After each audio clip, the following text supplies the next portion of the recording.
ನೋಡಿದ್ಯಾ, ಲೇಟ್ ಆಗಿ ಹೊರಟ್ರು ನಾವು ಲೇಟೆಸ್ಟ್ ಆಗಿ ಬಂದು ತಲುಪಿದೀವಿ. ನಮ್ಮ ಮನೆ ದೇವ್ರ ಭೈರವನ್ ಪವರ್ ಹೇಗಿದೆ ಅಂತ. ಎಂಟ್ರಿನೇ ಅದ್ಭುತವಾಗಿದೆ. ಹುಷಾರು ಹುಷಾರು ಹುಷಾರು.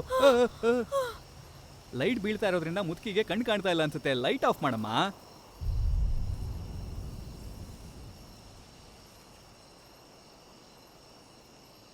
ಆಹಾ, ಕಿವಿನೂ ಕೇಳ್ತಿಲ್ಲ ಅನ್ಸುತ್ತೆ. ಎಲ್ಲಿಗ್ ಬಂದಿದ್ಯಾ? ಯಾಕ್ ಬಂದಿದ್ಯಾ? ನಾನ್ ಮಗಳನ್ನ ಕರ್ಕೊಂಡು ಮನೆ ದೇವ್ರಿಗೆ ಕೈ ಮುಗಿಯಕ್ಕೆ ಅಂತ ಹೋಗ್ತಾ ಇದ್ದೀನಿ. ಏನೀಗ? ಇಲ್ಲಿಗ್ ನೀನ್ ಬರೋ ಹಾಗಿಲ್ಲ, ಹೊರಟೋಗು. ಏಯ್, ಏನ್ ಬರೋ ದಾರಿ ಅಲ್ಲ, ಇರೋ ದಾರಿ ಅಲ್ಲ. ಏಯ್ ಮುದ್ಗೆ, ವಯಸ್ಸಾದವರು ಹೀಗೆ ಮಧ್ಯರಾತ್ರಿಲಿ ತಿರುಗಬಾರ್ದು. ಮರ್ಯಾದೆಗೆ ಮನೆಗೆ ಹೋಗು. ಅನಾವಶ್ಯಕವಾಗಿ ಗಾಡಿಗೆ ಅಡ್ಡ ಬರ್ಬೇಡ. ಹೋಗ ಆ ಕಡೆ. ರಾಮಯ್ಯ, ನೋಡೋದಕ್ಕೆ ಮಂತ್ರವಾದಿ ತರ ಇದ್ದಾರೆ. ಯಾರು ಮಂತ್ರವಾದಿ? ಆ ಗೆಟಪಲ್ಲಿ ಇದ್ರೆ ಅವ್ರೆಲ್ಲ ಮಂತ್ರವಾದಿನಾ? ಬಾಯಿ ಮುಚ್ಕೊಂಡು ಮನೆಯಲ್ಲಿ ಬಿದ್ದಿರೋದ್ ಬಿಟ್ಬಿಟ್ಟು ಹೀಗೆ ಮಧ್ಯರಾತ್ರಿ ಓಡಾಡ್ತಾ ಇದ್ದಾಳೆ ಈ ಮುದುಕಿ. ಏಯ್ ಹೋಗ ಆ ಕಡೆ. ಮಾತ್ ಕೇಳಲಿಲ್ಲ ಅಂತಂದ್ರೆ ನನ್ನ ಮಗಳಿಗೆ ಹೇಳಿ ನಿನ್ ಮೇಲೆ ಕಾರ್ ಹತ್ತಿಸ್ಬಿಡ್ತೀನಿ. ಹೋಗ್. ನೀನ್ ಅನ್ಕೊಂಡಿರೋದು ನಡೆಯಲ್ಲ. ಕಷ್ಟಪಟ್ಟು ಕಾಲ್ ಟ್ಯಾಕ್ಸಿ ತಗೊಂಡು ದೇವ್ರಿಗೆ ಹೋಗೋಣ ಅಂತ ಬಂದ್ರೆ ಆಗಲ್ಲ, ಹೋಗಲ್ಲ ಅಂತ. ಏ ಮುದುಕಿ, ನಿನ್ ಕೊಟ್ಟಿ ಟೈಮ್ ಮುಗೀತು. ಹೋಗ ಆ ಕಡೆ. ನೀನ್ ಅನ್ಕೊಂಡಿರೋದು ಯಾವತ್ಗೂ ನಡೆಯೋದಿಲ್ಲ. ಇವ್ರೇನೋ ಹೀಗೆ ಹೇಳಿ ಹೋದ್ರು. ಅಮ್ಮ, ನೀನ್ ಇದನ್ನೆಲ್ಲ ತಲೆಗೆ ಹಾಕೋಬೇಡಮ್ಮ. ಈ ವಯಸ್ಸಿನಲ್ಲಿ ಗುಡಿ ದೇವಸ್ಥಾನ ಅಂತ ಹೋಗಿದ್ರೆ ಶಾಂತವಾಗಿ ಮಾತಾಡಿರೋದು. ಇವರೆಲ್ಲ ರೋಡಲ್ಲಿ ತಿರ್ಗೋರು. ಇವ್ರ ಮಾತನ್ನೆಲ್ಲ ತಲೆಗೆ ಹಾಕೋಬೇಡಮ್ಮ.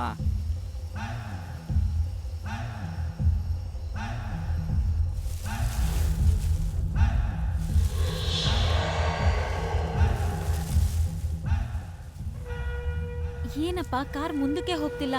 ಮಣ್ ರೋಡಮ್ಮ, ಆದ್ರೂ ಬಂದ್ಬಿಟ್ವಲ್ಲ, ಇಳಿ.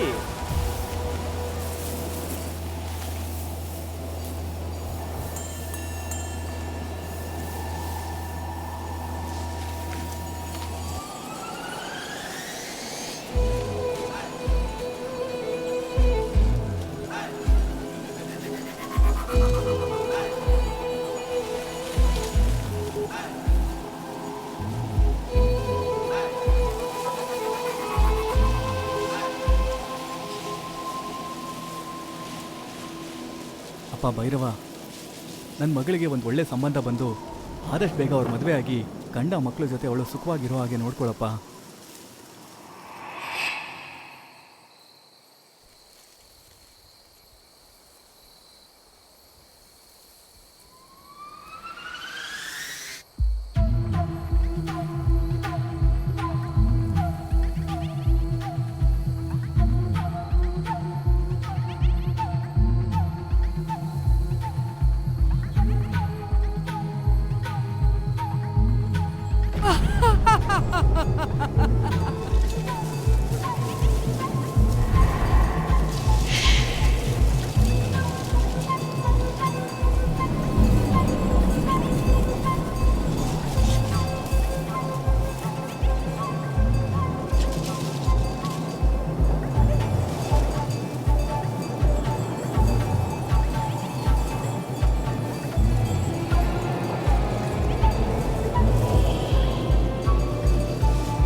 ಏಯ್ ಕಣ್ ಕಾಣಲ್ವಾ? ಯಾವನೋ ನೀನು? ಧೈರ್ಯ ಇದ್ರೆ ಬಾರೋ ಇಲ್ಲಿ. ತಾಕತ್ತಿದ್ರೆ ಕೆಳಗಿಳಿದು ಬಾರೋ ಬಾರೋ ಇಲ್ಲಿ.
ಕಾರಲ್ಲಿ ಒಂದು ನಾಯಿ ಆತ್ಮ ಇದೆ. ನಾಯಿ ಆತ್ಮನ? ಆ ನಾಯಿ ಆತ್ಮ ಕಾರನ್ನ ಬಿಟ್ಟು ಹೋಗಲ್ಲ, ನಿನ್ನನ್ನ ಹುಡ್ಕೊಂಡ್ ಬಂದಿದೆ. ಇಲ್ಲ ಅಮ್ಮ, ನಾನೇ ಆ ಕಾರನ್ನು ಹುಡ್ಕೊಂಡು ಹೋಗಿದ್ದು.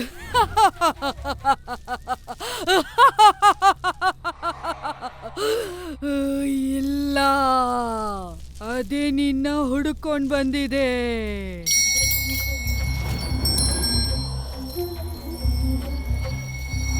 ಅದು ಇಲ್ಲಿಗೆ ಬಂದಿರೋ ಕೆಲ್ಸನ ಪೂರ್ತಿ ಮಾಡ್ದೆ ನಿನ್ನನ್ ಬಿಟ್ಟು ಹೋಗಲ್ಲ. ಅಯ್ಯೋ, ಈ ಊರಲ್ಲಿ ಎಷ್ಟೊಂದು ಕಾರ್ ತಿರುಗ್ತಿರುವಾಗ ಅದಕ್ಕಿಲ್ದೇ ಇರೋ ನಾಯಿಗೆ ನನ್ನ ಕಾರೇ ಬೇಕಿತ್ತಾ? ಅಯ್ಯೋ ಬಾಮ. ಆ ನಾಯಿಗೆ ತುಂಬಾ ಹತ್ರವಾಗಿರೋದು ನಿನ್ನ ಹತ್ರ ಇದೆ. ಏನ್ ಹತ್ರ ಇದೆ? ನೀವ್ ಏನ್ ಹೇಳ್ತಿದ್ದೀರೋ ನನಗೆ ಅರ್ಥ ಆಗ್ತಾ ಇಲ್ಲ. ನಿನ್ ಕಾರ್ ಮುಂದೆ ಇರೋ 2 ಲೈಟು ಅದ್ರ ಕಣ್ಣು. ನಿನ್ ಕಾರಲ್ಲಿರೋ 4 ಚಕ್ರಗಳು ಅದರ ಕಾಲ್ಗಳು. ಅದರ ಅಕ್ಕಪಕ್ಕದಲ್ಲಿರೋ ಆ 2 ಕನ್ನಡಿಗಳು ಅದರ ಕಿವಿಗಳು. ಅದರ ಹಿಂದೆ ಇರೋ ಭಾಗ ಅದರ ಬಾಲ. ಬಾಲ. ಇದೆಲ್ಲದರ ಸಹಾಯದಿಂದ ಅದು ನಿನ್ನ ಹತ್ರ ಮಾತಾಡಿರುತ್ತೆ. ಅದು ನಿನ್ಗೆ ಅರ್ಥ ಆಗಿರೋಲ್ಲ.